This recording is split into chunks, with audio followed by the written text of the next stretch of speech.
céus. Pai, nós reconhecemos a Tua presença nesse lugar. Nós reverenciamos a Tua glória nesse lugar, Pai. Nós sabemos que Tu estás presente aqui, por isso fala aos nossos corações. Recebe toda a adoração, recebe toda a glória, Pai. Nós estamos aqui porque amamos a Tua presença. Não há lugar melhor para estar, Senhor, do que diante da Tua presença. Tua presença expulsa todo medo, Pai. Tua presença despedaça os julgos, Senhor. Tua presença afugenta a escuridão, Senhor. A Tua presença é onde nós queremos estar. Por isso nós te adoramos. Fale em línguas agora, adore a Jesus. Isso, adore a Jesus. Aproveite esse momento para receber um toque do Espírito Santo de Deus. Jesus está presente na casa. Isso. Pode levantar a sua voz. Pode levantar a sua voz. Pode levantar a sua voz. Abra o seu coração. Adore a Ele não porque você sente. Adore a Ele porque Ele é digno. Ele é Rei. Ele é Senhor. Adore a Ele porque Ele é o seu Salvador. Não há resposta em nenhum de nós. Não há salvação em nenhum de nós. Mas Ele pode todas as coisas. Pai, Tua igreja te adora nessa manhã. A Tua igreja te exalta nessa manhã. Nós queremos parar tudo agora, Senhor. E nós queremos nos prostrar diante de Ti. Nós não estamos aqui porque merecemos estar, Senhor. Nós não temos nem direito de estar diante da Tua presença, Pai. É tudo graça, é fruto da graça. O trabalho é Teu, a obra é Tua, Senhor. O preço pago foi pago por Ti. Por isso nós aproveitamos agora para derramar o nosso coração, Pai. Para derramar a nossa alma diante de Ti. Talvez nessa semana toda, na última semana de março, na primeira semana agora de maio, nós não conseguimos fazer isso. Mas que esse momento seja um momento de quebrantamento agora. Que esse momento seja um momento de encontro agora, Pai.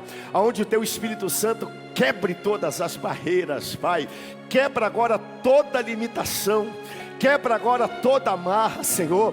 Nós decretamos liberdade em nome do Senhor Jesus. Liberdade em nome do Senhor Jesus. Liberdade para adorar. Liberdade para levantar as mãos, para chorar diante da Tua presença, Pai. Liberdade para erguer um altar de adoração e de louvor a Ti, Pai. Enquanto nós estamos aqui, vem com cura agora, Pai. Aquilo que nós não podemos fazer, Tu podes, Senhor. A cura que nós não podemos gerar, Tu podes. Esse lugar não é um lugar de natural. Esse lugar, Senhor, não é um lugar de protocolo. Esse lugar é um lugar do sobrenatural, Pai. Por isso nós cremos agora no sobrenatural. Se alguém entrou enfermo aqui nessa manhã, que saia curado agora. Se alguém entrou aqui se arrastando, depressivo, sem expectativa, que algo comece a fluir dentro dele agora, Senhor. Flui os Teus rios agora. Flui, Senhor, rios de alegria, rios de contentamento, rios de fé, rios de expectativa. Nós te pedimos agora em nome de Jesus, Pai. Faz isso para a glória do Teu nome. Recebe, Jesus. Recebe, Jesus, a adoração do Teu povo. Recebe a adoração do Teu povo. Recebe a adoração do Teu povo. Recebe a adoração do Teu povo. Recebe a adoração do Teu povo. Recebe a adoração do Teu povo, Pai. Recebe a adoração do Teu povo.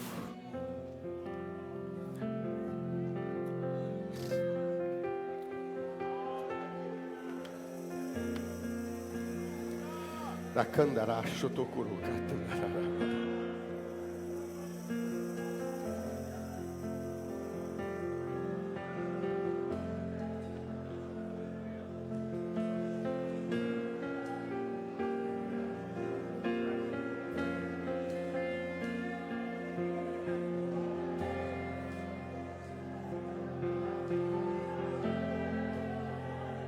Tu és adorado nesse lugar, Jesus.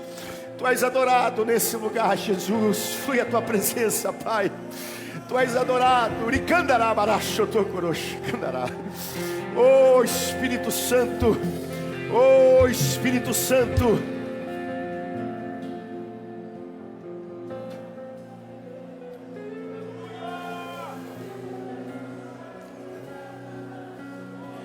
Ele exaltado, o Rei exaltado no céu.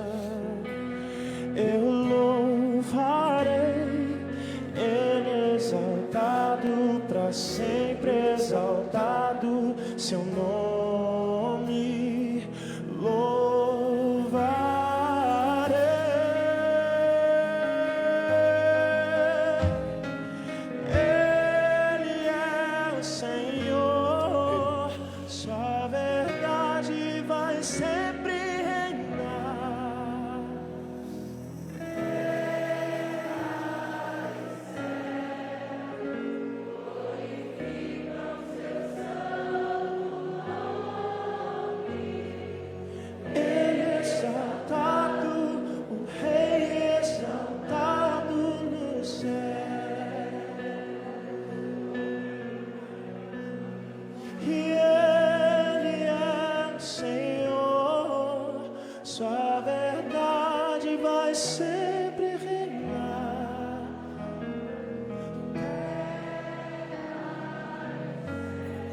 glorifica.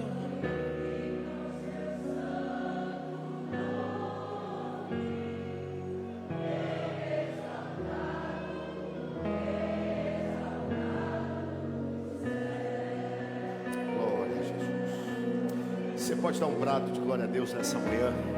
Você pode fazer o maior barulho de celebração a Jesus. Isso, abra sua boca, aplauda, mas abra sua boca. Diga que Ele é santo, diga que Ele é poderoso, diga que Ele é vivo. Enche esse lugar de aleluia, de glória a Deus, ao Rei dos Reis, ao Senhor do Senhor, Jesus. Abra comigo sua Bíblia nessa manhã no livro de 1 Timóteo, capítulo de número 6. Sejam todos muito bem-vindos à segunda celebração desse domingo e à segunda celebração desse mês, dos nossos domingos. É um privilégio poder receber você nessa casa. Nós estamos hoje fechando essa epístola extraordinária que Paulo escreveu a Timóteo, que era pastor da igreja em Éfeso. Vai aparecer aqui o nosso esboço, isso. E hoje nós vamos falar sobre o estudo de número 6 e sobre 1 Timóteo, capítulo 6. Nosso tema hoje, claro que o nosso tema é a Bíblia, mas nós temos um subtítulo que ajuda você a compreender um pouco do que nós vamos estudar nesse capítulo da Bíblia, que é 1 Timóteo, que é o amor ao dinheiro, e o contentamento. Nós vamos aqui descobrir duas palavras que aparecem nesse capítulo, piedade e contentamento. São duas palavras que aparecem várias vezes aqui nesse capítulo. Nós vamos estudar um pouco sobre isso. E o nosso versículo que melhor resume todo esse capítulo se encontra em 1 Timóteo, capítulo 6, versículo 10. E eu queria que você lesse bem forte comigo, puxasse o ar. Vamos ler juntos? 1, 2, 3.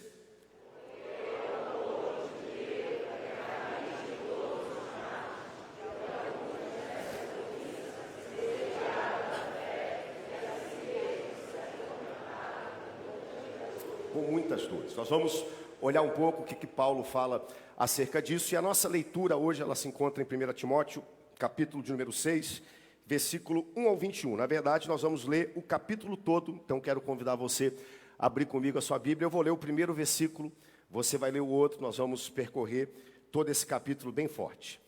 Todos os servos que estão debaixo de jugo, considerem dignos de toda a honra ao próprio Senhor, para que o nome de Deus e a doutrina não sejam blasfemados.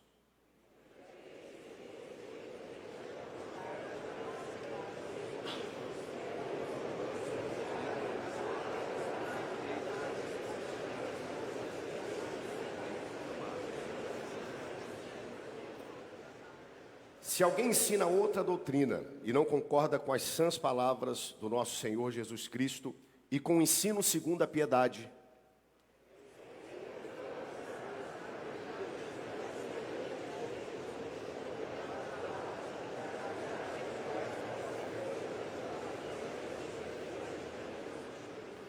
alterações sem fins, por homens cuja mente é pervertida e privada da verdade, supondo que piedade é fonte de lucro.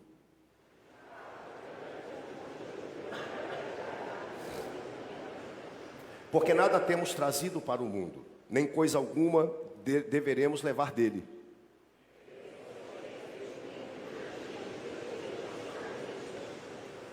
Ora, os que querem ficar ricos caem em tentação, e cilada, e muitas concupiscências insensatas e perniciosas, as quais afogam os homens na ruína e na perdição.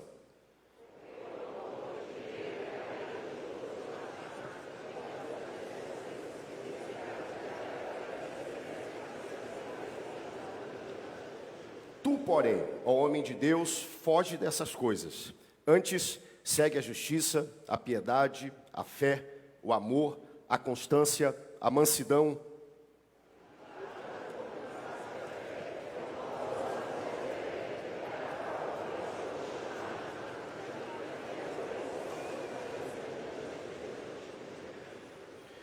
Exorto-te perante Deus, que preserva a vida de todas as coisas, e perante Cristo Jesus, que diante Pôncio Pilatos fez boa confissão.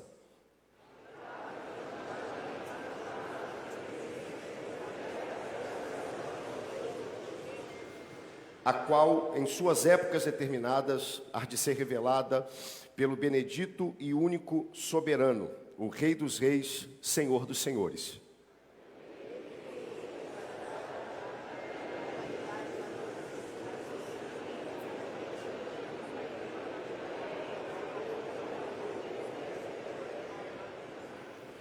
exorta aos ricos do presente século que não sejam orgulhosos, nem depositem a sua esperança na instabilidade da riqueza, mas em Deus, que em tudo propiciona ricamente para o nosso aprazimento.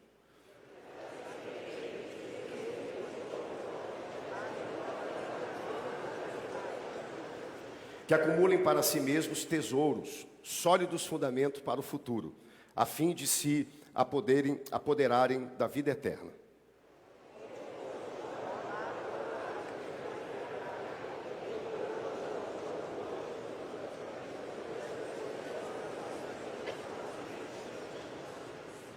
Pois alguns, professando, se desviaram da fé. A graça seja convosco. Tome seu assento, corpo sentado, mas a alma de pé, nessa manhã. Vamos então aprender um pouquinho com 1 Timóteo capítulo 6. Bom, primeiro é importante a gente fazer um breve resumozinho do que nós aprendemos. Nós estamos fechando hoje, é o último capítulo desse livro, e quando nós olhamos para a Bíblia é um livro surpreendente, a Bíblia é um livro completo. A Bíblia, ela possui alguns direcionamentos práticos e outros muito teóricos. E eu vou dar um exemplo aqui para você rápido. Por exemplo, o livro de Apocalipse é um livro muito impactante, simbólico. A primeira parte de Apocalipse é uma parte extremamente prática. Ela fala o que vai acontecer, ela explica a ordem, a cronologia. Você lê os primeiros capítulos, ali até o capítulo 9, e você entende uma série de acontecimentos, é um pouco mais fácil, existe uma narrativa. É muito mais fácil você compreender uma narrativa. Mas a segunda parte do livro é uma parte mais teórica. Enquanto a primeira, ela fala o que vai acontecer, a segunda fala por que vai acontecer. Ela traz os detalhamentos, a razão dos acontecimentos. Ela é um pouco mais subjetiva. Enquanto a primeira parte, ela traz uma narrativa, uma história. A segunda, ela é uma parte feita de conceitos. É um pouco mais difícil da gente entender. Quando a gente olha essas partes um pouco mais teóricas da Bíblia, por exemplo, no meio de Apocalipse a gente vai entender a simbologia do que são 7 selos, lacres. A gente vai entender por que isso acontece. E na prática, isso não vai ajudar você a ser um melhor marido. Isso não vai ajudar você a ser um melhor pai, a ser um melhor patrão. Embora seja importante a gente conhecer a cronologia, a teoria, os detalhamentos de algumas coisas na Bíblia. Mas quando a gente olha para a carta de 1 Timóteo, essa carta é uma carta prática. É uma carta extremamente direta. E vamos dar uma olhadinha num resumo, só para você lembrar a praticidade, como esse livro é um livro que vai direto ao ponto. Primeiro, capítulo 1, nós falamos sobre sã doutrina. 1 Timóteo, capítulo de número 1, versículo 3. Eu mandei alguns versículos, vou pedir que a equipe me acompanhe aqui. Você pode só recapitular comigo. Está escrito assim: quando eu estava em viagem rumo à Macedônia, te roguei que permanecestes ainda em Éfeso, para admoestares certas pessoas, a fim de que não ensinem outra doutrina.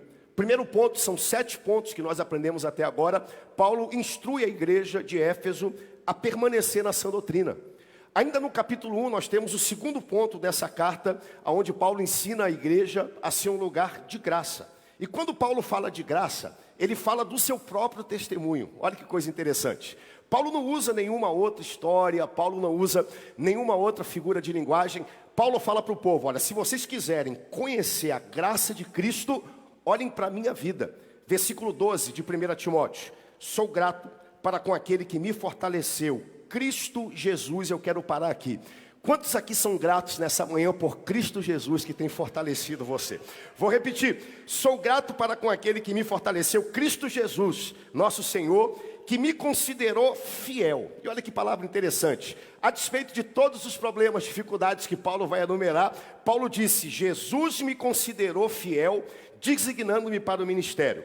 A mim, versículo 13, pode continuar comigo, pode me acompanhando, pode seguir por gentileza, 1 Timóteo, versículo 12, capítulo 1, versículo 12, versículo 13, se puder me acompanhar na ordem aí, por favor. A mim, que no outro tempo era blasfemo, perseguidor, insolente, mas obtive misericórdia, pois fiz na ignorância e na incredulidade. Versículo 14, transbordou, porém, a graça de nosso Senhor, com a fé e o amor que há em Jesus Cristo. Versículo 15, fiel é a palavra e digna de toda aceitação, que Cristo Jesus veio ao mundo para fazer o quê? Salvar os pecadores, do qual eu sou o quê? O principal deles. Então Paulo está dizendo, a igreja, ela precisa ser um lugar de sã doutrina, Mas ao mesmo tempo que a igreja tem que equilibrar esse zelo, esse cuidado com a doutrina, igreja precisa ser um lugar de quê? De graça. Igreja precisa ser um lugar onde o pecador se sinta acolhido. Aonde o pecador entre aqui como está, mas não permaneça como está, porque a palavra de Deus é digna de toda aceitação e ela transforma o mais vil pecador. E Paulo diz, eu era o pior de todos. Se vocês querem enxergar o poder dessa graça, dessa sã doutrina que precisa ser aplicada com equilíbrio, que precisa ser aplicada de forma correta, mas ao mesmo tempo transforme, olhem para mim. Terceiro ponto que Paulo fala, 1 Timóteo capítulo 2, versículo 1, e eu vou ler depois os outros versículos também, tá bom? A igreja precisa ser um lugar de oração, e um lugar de boa conduta de homens e mulheres, e nós lemos 1 Timóteo 2:1, antes de tudo, ou seja, antes de começar qualquer coisa, antes de qualquer projeto, qualquer iniciativa, qualquer coisa que formos fazer, antes de tudo, pois, exorto, que use a prática de súplicas, orações, intercessões, ações de graças em favor de todos os homens, e aí a gente conheceu, nós falamos sobre isso, em favor de reis, de todos que se acham investidos em autoridades, para que vivamos vida tranquila e mansa, com toda piedade e respeito. Nós vamos aprender o que significa piedade daqui a pouco. Isto é bom e aceitável diante de Deus, o nosso Senhor. Quarto ponto que nós aprendemos aqui está em 1 Timóteo, capítulo 3. Igreja é um lugar de bons pastores e de bons diáconos. E eu poderia aqui estender isso de bons servos, de bons voluntários, de pessoas que emprestam seus dons para que o reino de Deus cresça. 1 Timóteo 3:1, fiel é a palavra. Se alguém aspira o episcopado, o ministério, excelente obra, almeja. Ponto de número 5, está no capítulo 4, 1 Timóteo capítulo 4, versículo 13. Igreja, comunhão, ajuntamento, precisa ser um lugar de palavra, um lugar de sã doutrina. E ele vai falar que a palavra é o antídoto contra a apostasia, o esfriamento espiritual. 1 Timóteo 4,13, até a minha chegada, aplica-te à leitura, à exortação, ao ensino. É o que nós procuramos fazer aqui aos domingos de manhã. Nós lemos a palavra toda, ensinamos, exortamos com a palavra. Não te faças negligentes com o dom que há em ti, a qual foi concedido mediante profecia, com imposição das mãos do presbitério. Nós lemos esse texto todo e sempre lembramos, né, Paulo? Desperta, movimenta o dom que há em ti, mas o contexto aqui é o contexto do quê? De palavra. A fé vem pelo ouvir, e ouvir o quê? A palavra de Deus. Nós somos gratos pela palavra de Deus, pela palavra de Deus. Sexto ponto que nós aprendemos nesse livro, está em 1 Timóteo capítulo 5, que igreja é um lugar de cuidado e respeito. Cuidado entre gerações, respeito entre gerações, e nós aprendemos aqui, o mais velho, ele serve de plataforma, ele ajuda o mais novo. O mais novo, ele honra o mais velho, ele honra o legado daquele que é mais experiente, daquele que veio na frente. E Paulo fala também sobre a questão do cuidado com os vulneráveis, principalmente com as viúvas. E Paulo, ele é muito categórico em dizer, se a viúva tem alguém da sua família que pode prover para ela, primeira responsabilidade é dele. A prioridade de prover é dela. Não que a igreja não tenha que fazer, mas a igreja ela vai dar prioridade a quem não tem nenhum tipo de provisão e vai ensinar a família a cuidar dessas pessoas. Ele fala disso. E por fim, nós vamos olhar agora, o sétimo ponto está no capítulo 6, igreja é um lugar de piedade. Diga bem forte comigo, piedade. A palavra piedade, nesse contexto aqui, ela não aparece em nenhum outro lugar do Novo Testamento. 8 vezes ela vai aparecer somente nessa carta de 1 Timóteo, e 4 vezes, gente, só nesse capítulo que nós vamos ler agora. Nós vamos ver essa palavra repetida várias vezes, piedade do grego Eusébia. O nome Eusébio, tem algum Eusébio aqui nessa manhã, hein? Alguém com sobrenome Eusébio? Ok, alguém conhece algum Eusébio, né? Então pronto, temos aqui alguns que conhecem alguns Eusébios. Eusébia é do grego que significa piedade. Vamos lá, o que é piedade? Para responder o que é piedade, primeiro eu vou responder o que não é piedade. Primeiro, piedade não é um sentimento religioso, porque a gente de vez em quando escuta falar dessa palavra só no contexto religioso, mas piedade não é um conceito só religioso. Segundo, piedade não é uma ação. A gente às vezes confunde piedade com atos de compaixão. Piedade não é uma ação. Piedade não é fazer o bem.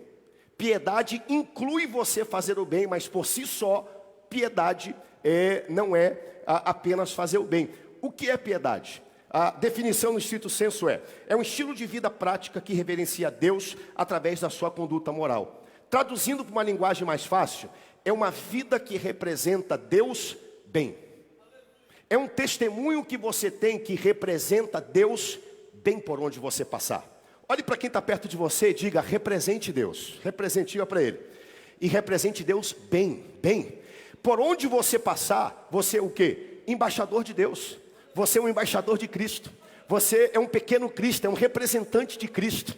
Ser uma pessoa piedosa é uma pessoa que passa pela igreja, representa Deus bem. Porque é possível passar aqui e não representar Deus bem. É uma pessoa que vive a sua vida cotidiana. E aqui está a questão. Eu abri a lição falando de praticidade, falando de coisas do dia a dia. O livro que nós vimos aqui de 1 Timóteo é um livro extremamente prático. É um livro que fala de questões sociais, ele fala sobre cuidado, ele fala sobre trabalho, ele fala sobre o relacionamento que as pessoas vão ter dentro da igreja. Então o que Paulo está dizendo aqui nesse texto é, nós precisamos de pessoas que representem Deus bem.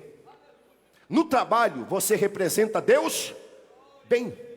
Em casa você representa Deus bem. Não quer dizer que nós somos perfeitos, ninguém aqui é perfeito, mas nós buscamos representar Deus muito bem. E isso é tão certo. Olha quantas vezes. 8 vezes no Novo Testamento. Todas as vezes no livro de 1 Timóteo. E 4 dessas 8 só no capítulo 6. Versículo 3. Diz assim. Se alguém ensina outra doutrina e não concorda com as palavras de nosso Senhor Jesus Cristo e com o ensino segundo a piedade. Está aí a primeira vez. Versículo 5. Alterações sem fim, por homens cuja mente é pervertida, privada da verdade, supondo que piedade é fonte de lucro, e nós vamos estudar e aprender daqui a pouco sobre isso. Versículo 6, de fato, grande fonte de lucro é a piedade com contentamento. Versículo 11, ele repete novamente, tu porém, ó homem de Deus, foge, te aparta dessas coisas, antes segue a justiça, a piedade, a fé, o amor, a constância e a mansidão. 8 vezes na Bíblia toda, 4 vezes somente nesse capítulo. Novamente, é o último capítulo de 1 Timóteo e o fechamento. A doxologia, como Paulo faz no livro de Salmos. Ou seja, o último arremate que ele faz, Paulo está dizendo, igreja é um local de piedade. A igreja é um local onde nós representamos Deus bem, da melhor forma possível. O mandato de Paulo aqui no final é, represente Deus na prática. No dia a dia, em tudo que você fizer, né? Quem usava a palavra torpe, não usa mais. Por quê? Porque nós representamos Deus bem. Quem era desleal nos negócios, porque é aqui que o negócio pega. É aqui que nós separamos realmente quem decide representar Deus bem no dia a dia. Quem era desleal nos negócios, não faz mais, por quê? Porque eu fui levantado, eu fui lavado pelo sangue de Jesus para ser piedoso e representar Deus bem. Homens e mulheres que eram infiéis, que eram negligentes no casamento, adúlteros no casamento, conhecem a Jesus e deixam de fazer isso. Por quê? Porque eu fui chamado por Jesus para representar Ele bem dentro da minha vida. Então vamos ao texto, vamos ao esboço aqui. E dentro desse contexto de piedade, lembrando que piedade é representar Deus bem, da forma prática, onde você passa. Paulo vai falar aqui sobre relações sociais dentro da igreja. E, novamente, nosso tempo, eu tenho 25 minutos para fechar essa ministração, vou cumprir meu tempo, vou tentar correr a maior parte desses pontos, mas não vou poder parar muito neles. Mas primeiro, relações sociais dentro da igreja, e isso existe, acontece. Igreja é lugar de relacionamento, é lugar de convivência. Primeira coisa que Paulo fala, patrão e empregado. 1 Timóteo capítulo 6, versículo 1, vou ler o versículo 1 e vou ler o versículo 2. Vamos lá. Todos os servos que estão debaixo de jugo, e algumas versões vão dizer que são escravos. E aqui novamente eu vou tirar um pouco de tempo para falar sobre isso, mas não vou tirar todo o tempo necessário, porque isso por si só já seria uma lição inteira. Mas vamos lá. Todos os servos que estão debaixo de jugo ou de escravidão, considerem digno de toda a honra o próprio Senhor, para que o nome de Deus e a doutrina não sejam blasfemados. Também os que têm senhor fiel, ou seja, que tem um patrão, um chefe, estão debaixo de uma cadeia hierárquica, onde a pessoa acima de você é crente, serve a Jesus. E não os tratem com desrespeito, porque ele é irmão, Pelo contrário, trabalhe ainda mais, pois ele, que partilha do seu bom serviço, é crente amado.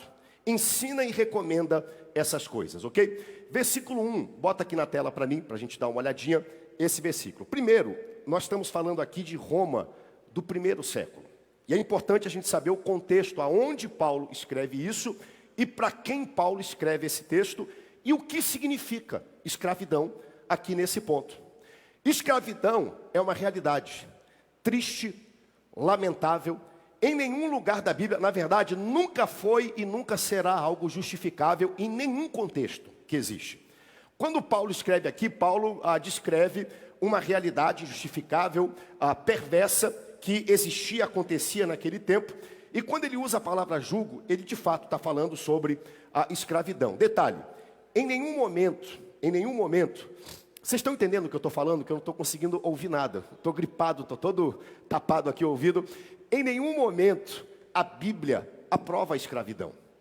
Em nenhum momento a Bíblia ratifica a prática da escravidão. Muito pelo contrário. Segundo, em nenhum momento aqui nesse texto e em qualquer outro texto você vai encontrar o apóstolo Paulo chancelando, promovendo ou aprovando a prática da escravidão. Muito pelo contrário. Alguém pode olhar para esse texto e alguns críticos olham para a Bíblia e falam, bom, se Paulo não é contra, por que ele não falou aqui de cara? Primeiro, esse não era o propósito da carta. Paulo está falando aqui estritamente acerca de piedade. Ele está falando sobre relações sociais dentro da igreja. Agora vamos para a Bíblia. A Bíblia toda, no seu cenário, no seu contexto, da forma que ela se desenrola, em toda a sua narrativa, fala muito acerca disso. Fala muito acerca disso. Se você pode olhar, novamente não vou entrar no tema, mas a Bíblia fala sobre não discriminação de raças. A Bíblia fala que em Jesus não há escravo, não há livre, não há branco, não há negro, não há gentil, não há judeu. A Bíblia sempre fala sobre tratar as pessoas com respeito, com dignidade, como Deus olha para as pessoas, como Jesus tratou todas as pessoas. Eu poderia falar de relatos onde o povo de Deus se viu debaixo de escravidão. E foi lamentável, foi triste, a Bíblia não esconde esse capítulo e tudo que aconteceu ao longo disso. A Bíblia fala da escravidão, a Bíblia fala da prisão espiritual e nós fomos libertos dessa prisão pelo sangue de Jesus. Então é importante a gente deixar isso muito claro, eu quero só abrir um hiato. Agora, quando Paulo fala aqui de quem está debaixo de julgo, daqueles que são servos, daqueles que são escravos, 30 a 40% do Império Romano, gente, naquela época, era composto de escravos. Aproximadamente 60 milhões de pessoas no Império Romano naquela época eram escravos. E o contexto de escravidão naquela época era um contexto um pouco diferente, do que nós tivemos na história recente do mundo. O que é lamentável, triste e completamente injustificável. Nós entramos numa parte que mostra a degradação da condição humana, do ser humano.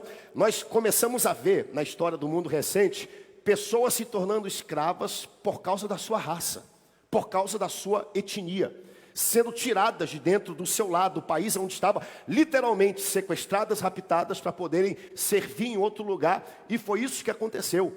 Agora, no contexto aqui do primeiro século de Roma, quase a maioria dessas pessoas, desses escravos aqui, de quem estava de julgo, Paulo se refere, primeiro, a prisioneiros de guerra, e é importante que se diga isso, e a pessoas que tinham dívida.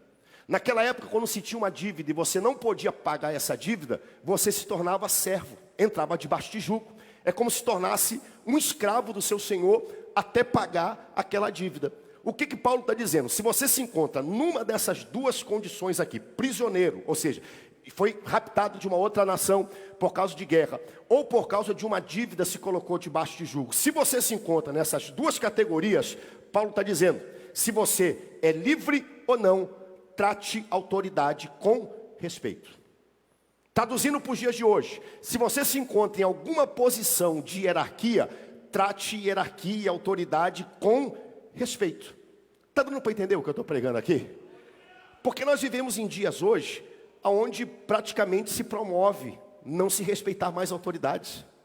Nós vivemos em dias hoje, onde, e eu não estou falando aqui de um uso de uma autoridade abusiva. Não adianta a gente polarizar o tema, mas eu estou falando aqui de uma autoridade que não é perfeita, que todos nós exercemos como líderes, como pai, como mãe. Mas nós vivemos numa época onde se promove, e detalhe, o respeito, a admiração a autoridades não é mais como deveria ser.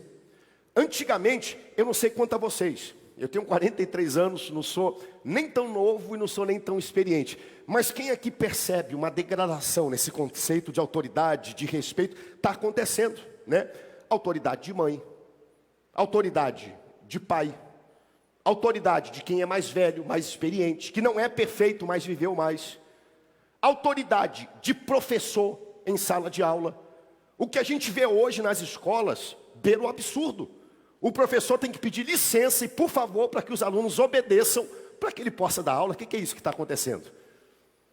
Falta de respeito com autoridades constituídas. Você respeite ou não. Eu gosto ou não gosto, são autoridades constituídas e merecem respeito. Paulo está dizendo aqui. Não importa, de qualquer jeito, livre, solto, trate autoridades com respeito. Dai a Deus o que é de Deus, dai a César o que é de César. Se respeito, respeito. Se tributo, tributo. Se honra, honra. Gente, eu sei que está um silêncio sepulcral aqui. Deixa eu quebrar o silêncio aqui. O que aconteceu com bom dia? Boa noite? Com licença? Por favor? Sim, senhor. Morreu, sim, senhor, acabou? Sim, senhora. A gente olha nos filmes hoje, na televisão, aí a família está na mesa, é velho, passa o rango. É velho, passa o rango. O senhor, por favor, por obséquio, pode estender a sua mão e pegar o arroz para mim, por gentileza? O que está de errado com isso? É porque a gente não percebe, isso vai entrando no nosso subconsciente. A gente olha no filme, a gente vê na novela, a gente vê na televisão, a autoridade sendo degradada, o respeito, a hierarquia sendo quebrada. E Paulo está dizendo aqui, isso aqui é um princípio que honra a Deus e fala de piedade, de quem representa Deus bem. Não diz respeito tanto a quem exerce autoridade às vezes de forma errada. Diz respeito a nós que somos filhos de Deus e que damos bom testemunho se a autoridade é boa ou é ruim que está sobre nós. Fala mais sobre nós do que sobre eles. Isso aqui é tão desafiador, gente, porque quando Paulo fala disso, deixa eu quebrar a ordem aqui. Nós temos, por exemplo, uma nova geração chegando, e essa nova geração ela precisa ver isso, ela precisa entender isso, porque aparentemente... E eu não estou falando como igreja, estou falando nós como sociedade, como cultura. Aparentemente não estamos fazendo um bom trabalho em discipular, ensinar, transferir esses valores para antigas gerações. Eu pelo menos fui ensinado a olhar para quem é mais velho. A Luana pega no pé das crianças o tempo todo, né? Porque as crianças às vezes falam alguma coisa, não, é sim senhor, é sim senhora. Eu ainda falo com meu pai, bom dia, sim senhor. A bênção. Por quê? Porque são princípios de autoridade, de respeito. Paulo está dizendo, se você está debaixo de algum tipo de hierarquia, trate com respeito a sua hierarquia. Para que o nome, eu acho que está no versículo 1 aqui que diz, isso é forte mais, versículo 1, para que o nome de Deus, versículo 1, e a doutrina, gente, não sejam blasfemados. Olha que coisa interessante, o poder do nosso testemunho. Um dia, essa nova geração, eles serão patrões, eles serão empregados, precisarão aprender. Um dia, deixa eu dizer algo para você, você vai ser a geração mais velha. E se nós não fizermos isso hoje, eles vão olhar e vão nos tratar do mesmo jeito que às vezes nós tratamos a hierarquia que está sobre nós. Vão ser esposos, esposas e vão estar em algum tipo de conceito de autoridade. Paulo é tão categórico em relação a isso, que Paulo vai além. Ele diz assim, no versículo 2... Ele levanta a régua e ele fala assim, vamos lá, se essa relação, né, de patrão, de empregado, se der entre pessoas que são crentes, Paulo vai e ele levanta a regra ainda. Ele diz primeiro, todos merecem o mesmo tratamento. Se a pessoa for crente, trate bem. Se a pessoa não for crente, você faz o quê? Trata bem do mesmo jeito. Já viu a propaganda do Ipiranga? Tem gasolina? Tem. Tem água? Tem. Já viu essa propaganda, né? Tem comida? Tem. Tem não sei o que? Tem. Né? Como é que o crente trata? Ele trata bem quem às vezes exerce autoridade bem? Trata. E quem não exerce? Ele trata do mesmo jeito. Por quê? Porque isso engrandece a Deus, fala acerca do nosso caráter, fala acerca da nossa vida. Versículo 2 ele diz, também os que têm Senhor fiel, não o tratem com desrespeito, porque ele é irmão, pelo contrário, trabalhe ainda mais. E aqui eu quero também colocar, dizer que a recíproca é verdadeira. Aqueles que têm funcionários fiéis, a mesma coisa, tratem com respeito. Né? Tratem com dupla honra, não abuse dessa relação de confiança. Às vezes a gente vê, não, eu vou chegar atrasado, eu não vou desempenhar da forma porque poderia, por quê? Porque ele é meu irmão, né? ele vai pegar leve comigo, e Paulo está dizendo, não, faça da melhor forma que você pode, por quê? Porque isso se chama piedade, você representa Deus bem em todos os ambientes. E novamente, quando a gente fala desse conceito, isso aqui é tão revolucionário, só o fato de Paulo estar falando sobre isso aqui é tão revolucionário, por quê? Porque para o romano isso era inconcebível. Imagine só você ir para a igreja, se Paulo está falando para Timóteo, para que Timóteo falasse para Éfeso. Éfeso era uma cidade sofisticada, grande, um centro econômico, debaixo da égide do Império Romano. Se Paulo está dizendo que tem na igreja gente que é servo, que está sob jugo, escravos dentro dessa perspectiva, e tem senhores, Paulo está dizendo, sentado na igreja, lado a lado, nós temos servos e senhores. Por quê? Porque a ótica aqui não é a ótica do mundo. Quem é livre vale mais, quem está sobre jugo vale menos. Quem é rico vale mais, quem é pobre vale menos. Quem tem posse vale mais, quem é posse vale menos. Não, a ótica aqui é a ótica do céu. Nós estamos nivelados aos pés da cruz do Calvário e aqui todos nós somos iguais na presença de Deus. Imagine o conceito de entrar numa igreja e ter todos no mesmo lugar. É o que acontecia naquele tempo. Isso não acontecia em nenhum outro lugar da sociedade. Somente na igreja.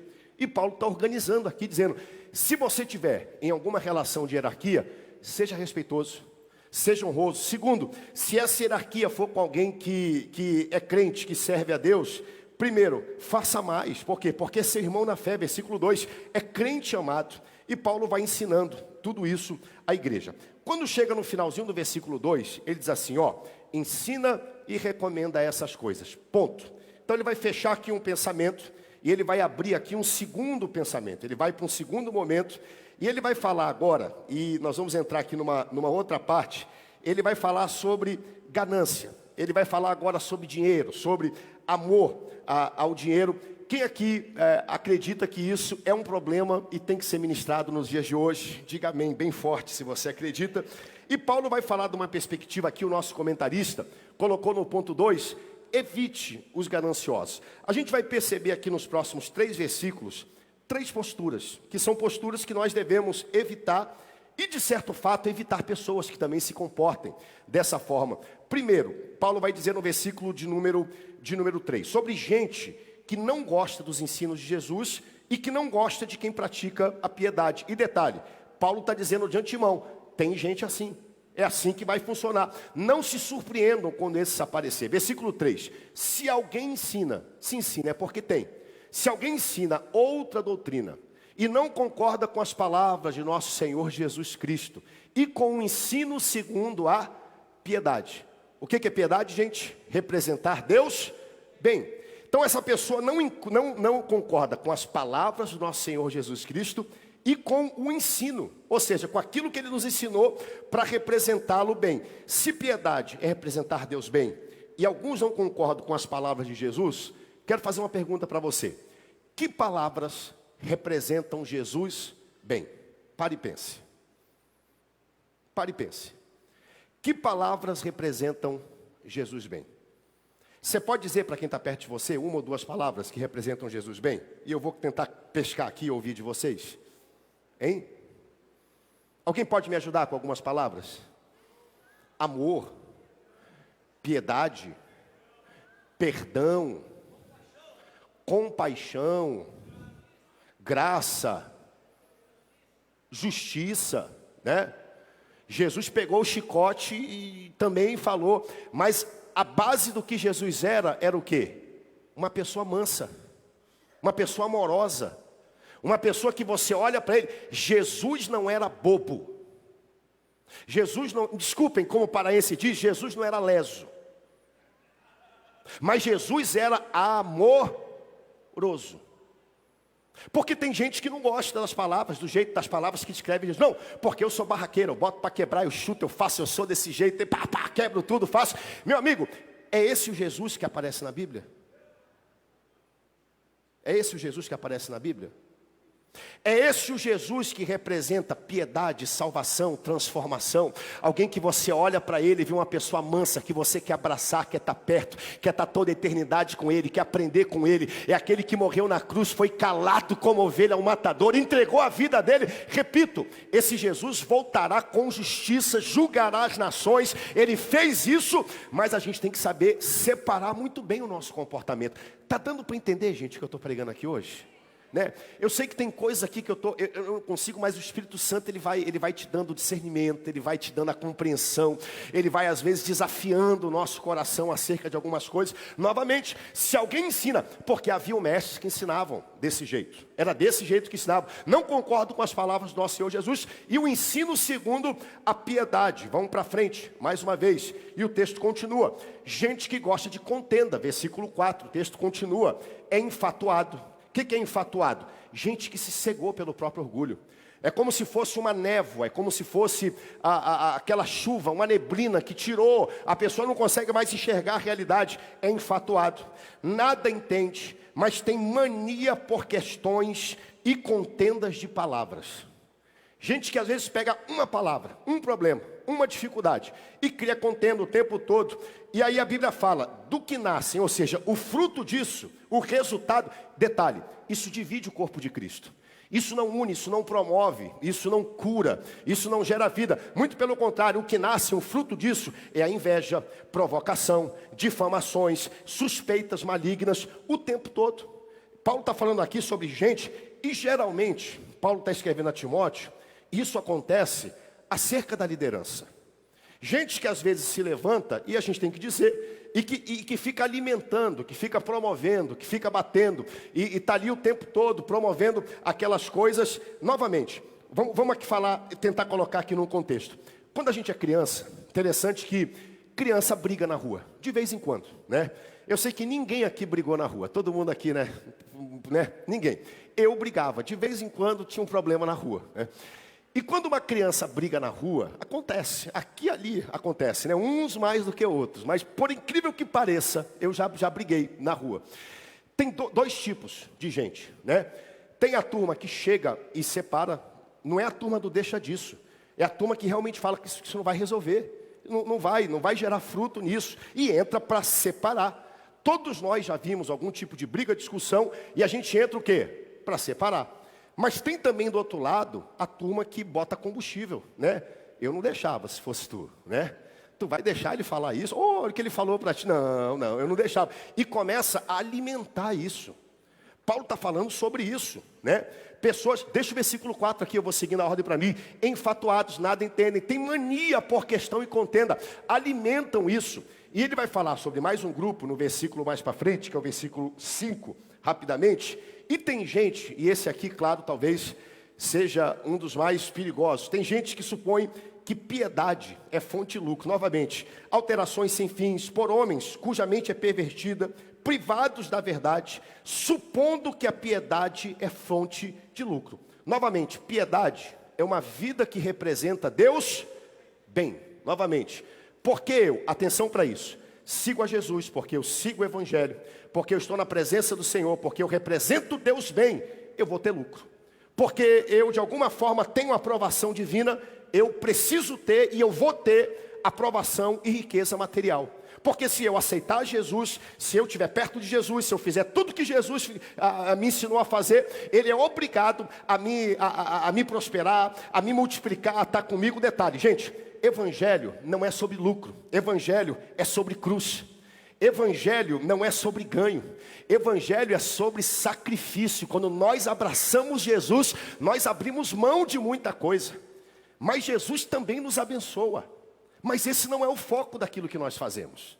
Novamente, as pessoas se aproximam, vivem uma vida que representa a Deus bem, mas de alguma maneira esperam que isso traga algum tipo de retorno. E aqui eu quero falar com muito respeito. Primeiro, Jesus não morreu para salvar o nosso bolso. Jesus é o Jesus que abre as portas, que prospera, que abençoa. Jesus veio ao mundo, morreu para te perdoar dos teus pecados, te tirar do inferno, te dar uma vida eterna. E eu posso garantir para você que a vida piedosa que representa Deus bem, será uma vida próspera, abençoada e cheia de contentamento. Louvado seja o Senhor. Esse é um conceito importante para aquela época. Para explicar esse verdadeiro luto, Paulo traz um conceito novo, que é o contentamento. E com esse eu fecho a minha ministração de hoje. O poder do contentamento. Novamente, o que é o contentamento? Versículo 6, ele vai dizer assim, de fato, né? Tem alguns que estão achando que piedade é fonte de lucro. Se eu servir a Jesus, se eu for desse jeito, se eu representar Deus bem, eu vou ter que ter alguns benefícios nessa vida. Paulo está dizendo, de fato, grande fonte de lucro, ou seja, o verdadeiro lucro é a piedade. É a vida que representa a Deus bem, porém, com contentamento. Que versículo poderoso nós temos aqui.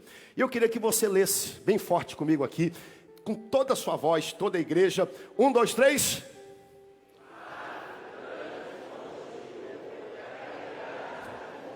Você pode ler mais forte. Diga, de fato, grande fonte de lucro é a piedade com contentamento. Contentamento significa, eu estou contente. Descontentamento, a gente já sabe, descontente. O contente é aquele que é grato por aquilo que tem. Pode melhorar? Pode. Eu posso almejar melhorar? Posso, claro. Eu posso querer uma promoção, um emprego melhor, claro. Mas isso não é o centro da minha vida, a razão da minha vida. Eu sou grato por aquilo que Deus fez, por aquilo que Ele está fazendo, por aquilo que Ele está fazendo. Se Ele não fizer, louvado seja o nome do Senhor. Eu vou continuar a minha jornada, porque Ele sabe o que é melhor para mim. Contentamento. Viver feliz, viver bem com aquilo que tem. Filipenses capítulo 4, versículo 10, 11 e 12. Olha o que o apóstolo Paulo fala. E novamente, esse texto ele termina com um arremate que a gente pronuncia várias vezes, né? Tudo posso naquele que me fortalece. Nós falamos isso, mas o contexto de quem tudo pode naquele que te fortalece, Filipenses capítulo 4, versículo 10. Alegrei-me sobremaneira no Senhor. Por quê? Porque agora, uma vez mais, renovaste o meu favor e o vosso cuidado, o qual também já tens antes, mas vos faltava oportunidade. Versículo 11. Digo isto, não por causa da pobreza, porque aprendi a viver contente em qualquer situação. Paulo está dizendo, eu passo por momentos de pobreza, tem momentos de falta sim, momentos de privação, de dificuldade, mas eu aprendi a viver o quê? Contente em todas as situações. Isso aqui é o apóstolo Paulo, viu? Esse aqui é aquele que subiu ao terceiro céu. É aquele que escreveu boa parte do Novo Testamento. É aquele que foi discipulado pelo próprio Jesus, andou com Jesus. Ele poderia dizer, a minha vida representa Deus bem. Ao ponto de eu dizer, sejam meus imitadores como eu sou de Cristo. E Paulo está dizendo, seja um homem, sendo um homem piedoso, mesmo sendo um homem que representa Deus bem, eu passo por dificuldades. Eu passo por privações. Digo isso não por causa da pobreza. Aprendi a viver contente em qualquer situação. Tanto sei estar humilhado, como também sei ser honrado. De tudo em todas as circunstâncias já tenho experiência, tanto da fartura como da fome, assim como da abundância, assim como da escassez. Mas não termina aqui. Se eu estiver bem, se eu estiver mal, se estiver sobrando, se estiver faltando, se eu estiver com fome, se eu estiver escassez. Versículo 13, eu quero que você declare bem forte comigo: tudo posso naquele que me fortalece. Dê um brado de glória a Deus bem forte. Coração de quem está contente. Coração de quem entende o propósito das coisas. E isso aqui é importante nos dias de hoje, porque nós fazemos parte de uma vida e de uma cultura de descontentamento. Liga a televisão, pega o seu celular. Quem aqui tem um celular na mão? Levante na mão, né? Está funcionando? Você compra um celular, daqui a um ano ele não presta mais. Compre outro, porque esse não presta mais, porque a moda é essa. E os nossos filhos e a nova geração é levada por isso, né? A gente tem 3, 4 tênis em casa, não, mas nasceu outro. Qual é o problema com o que está funcionando? Né? Não gastou ainda, por quê? Porque a cultura tudo é sobressalente. Nunca está bom. Sempre tem algo novo, sempre tem algo melhor, né? E isso vai entrando no nosso coração e vai gerando uma insatisfação com a nossa própria vida, com o nosso próprio Deus, com os nossos relacionamentos. Daqui a pouco, busque outra família, busque outro casamento. Os relacionamentos vão se tornando superficiais, vão se tornando líquidos. Por quê? Porque não prestou aqui, sempre tem outro novo, sempre tem uma novidade chegando, sempre tem um produto novo. E Paulo está dizendo: eu aprendi a viver contente em todas as coisas. Se eu tiver, glória a Deus por isso. E gente, houveram momentos onde eu acredito, Paulo trabalhava, tinham pessoas que ajudavam, aonde ele estava bem, e havia momentos onde ele estava mal. Mas ele está dizendo: a minha alegria, a minha satisfação, a minha riqueza não está no que eu tenho. A minha riqueza está em representar o meu Deus bem. Por isso posso todas as coisas naquele que me fortalece. Contentamento. E ele fala sobre isso. A resposta para essa pressão social é a piedade, ou seja, representar Deus bem, como diz aqui, nós lemos o último versículo, com contentamento, versículo 6. De fato, grande fonte de lucro é a piedade, porém a piedade com contentamento. E aqui eu vou terminar. E ele continua dizendo, versículo 7. Bota para mim, segue para mim. Porque nada temos trazido para o mundo, nem coisa alguma poderemos levar dele. Fique de pé comigo, por favor. Fique de pé comigo. Quem aqui tem filho? Levanta a mão. Filho, né? Quem aqui viu o momento que o filho saiu da barriga da esposa? Levante a mão. Perfeito. Ok. Mulheres que aqui estão, quem aqui viu a criança logo depois que a criança saiu da barriga? Levante a mão. Todas, né? Não tem jeito. Eu pergunto para vocês, essa criança tinha uma carteira na mão? Ela tinha um maço de dinheiro na mão? Hein? Ela tinha um cartão de crédito na mão? Ela trouxe alguma coisa quando ela nasceu? Hein? Ela chegou dizendo: não se preocupe, que bom seria se fosse assim, né? Seria maravilhoso se fosse assim, né? Ela trouxe alguma coisa para o mundo? Não trouxe nada. Jó diz: nu eu nasci e nu eu vou descer a cova. A gente pode juntar tudo aqui na terra, mas no final, você chegou sem nada, você vai partir sem nada. A única coisa que nós guardamos é o amor e a generosidade que nós investimos no reino de Deus, nas pessoas que estão ao nosso redor e nos tesouros espirituais que são guardados na eternidade e que nos seguirão quando nós chegarmos lá. Ponto, acabou. Então Paulo está dizendo, as riquezas, escute, ele não está falando contra a riqueza não. Muito pelo contrário, eu quero crer aqui que Deus te abençoe, que Deus multiplique o fruto do trabalho das suas mãos, que Deus abra os céus sobre você, sobre o seu trabalho, te dê favor, te dê graça, te abençoe, para que você abençoe o reino de Deus, para que a sua família viva conforto. Agora, esse não é o objetivo da nossa vida, até porque riqueza é uma coisa perigosa, e Paulo vai dizer na frente, e eu não vou nem entrar pelo tempo, tenho 2 minutos para terminar. O problema é que o ser humano, ele tem uma certa dificuldade de lidar com riqueza. Por quê? Porque ele bota a segurança na riqueza. E riqueza é algo tão subjetivo. Tão subjetivo.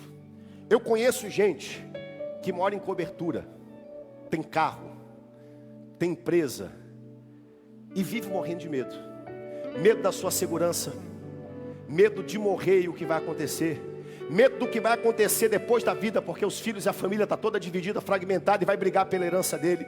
Medo por quê? Porque os negócios são tão volúveis, se acontece alguma coisa, ele perde tudo, fica devendo, tem muito, mas não consegue aproveitar. E eu conheço gente que tem o suficiente para viver. Acorda de manhã, como eu sempre falo aqui, faz o café preto sem açúcar, pega o pão de ontem, bota na torradeira, passa a manteiga, senta de manhã, toma aquele café, come aquele pão, não quer nem saber da guerra do Irã que está acontecendo, está pouco preocupado com o preço do petróleo. Ele está dizendo, Deus tem cuidado de mim, me guardou, me protegeu, não vai faltar. Sabe qual é o nome disso? Não é inconsequência não, é contentamento. Eu sei em quem tenho crido, eu sei que Ele é poderoso para fazer mais. eu sei disso. Elevo os meus olhos para os montes, de onde me virá o socorro? O meu socorro vem do Senhor que fez os céus e a terra. Ele não falhará. É tão subjetivo perguntar para você, não precisa me responder. Se você tem uma casa para deitar a cabeça hoje, se você tem água encanada, se você tem energia elétrica, se você tem segurança alimentar, e se você tem pelo menos um mês da sua existência guardado em algum tipo de poupança, você está melhor do que 75% da população do mundo todo. Do mundo todo. Sabia disso? A classe média aqui no Brasil e o contexto de classe média hoje já mudou muito. Quando eu falo classe média, classe C e D no Brasil, corresponde aos 5% mais ricos do maior país do mundo, que é a Índia. O que para você às vezes é desprezível, para outro é uma fortuna. E outro às vezes, não estou dizendo que esse é o caso, pode ter uma fortuna e ele pode estar olhando para a sua felicidade, para o seu contentamento, para a sua alegria, para a sua família, dizendo: eu daria tudo para ter aquilo que ele tem. O que eu estou dizendo aqui é: pode ter quem não tem nada e é descontente. Também pode ter quem tem tudo e é descontente. Mas pode ter quem tem tudo e é contente. E pode ter quem tem nada e é contente. Por quê? Porque o contentamento não está ligado à terra. O contentamento está ligado ao céu. Aquilo que Deus pode promover na nossa vida. Pai, nós te louvamos. Nós te adoramos nessa manhã. Nós queremos pedir mais do que nunca nesse tempo. Nos ensina, Pai. A tua palavra ela é viva, ela é eficaz. A tua palavra é verdadeira. Não foi só para 2000 anos atrás, mas para os dias de hoje. Paulo ensina aqui um princípio que representa o teu reino. Apresentar bem, representar Deus bem. Que sejamos uma igreja piedosa, que sejamos homens piedosos, famílias piedosas, que te representem bem, Senhor. Que isso fale não acerca das autoridades, mas fale acerca do nosso testemunho, acerca do nosso caráter. Nós fazemos bem feito, nós fazemos da forma certa, chegamos na hora. É um povo educado, não é um povo bobo, mas é um povo educado, um povo que tem valores, Senhor, que transcendem os valores da terra. Nós queremos te pedir agora, ajuda-nos, ensina-nos, Pai, a colocar a nossa segurança em Ti, Senhor, não nos recursos, que não faltem recursos. Tu nos ensinaste a orar e Tu disseste: Pai nosso que estás no céu, santificado seja o Teu nome, venha a nós o Teu reino, seja feita a Tua vontade, assim na terra como no céu, o pão nosso de cada dia. Tu nos ensinaste a pedir pela provisão, Senhor, mas que essa provisão não seja a razão da nossa existência. Que possamos dizer como Paulo disse: sei o que é ter honra, sei o que é ter desonra, sei o que é ter tudo, sei o que é ter nada, sei o que é passar por momentos de folga e momentos de privação. O que posso dizer é: posso todas as coisas naquele que me fortalece. Dê um brado de aleluia, de glória a Deus, e tome seu assento celebrando a Jesus nessa manhã.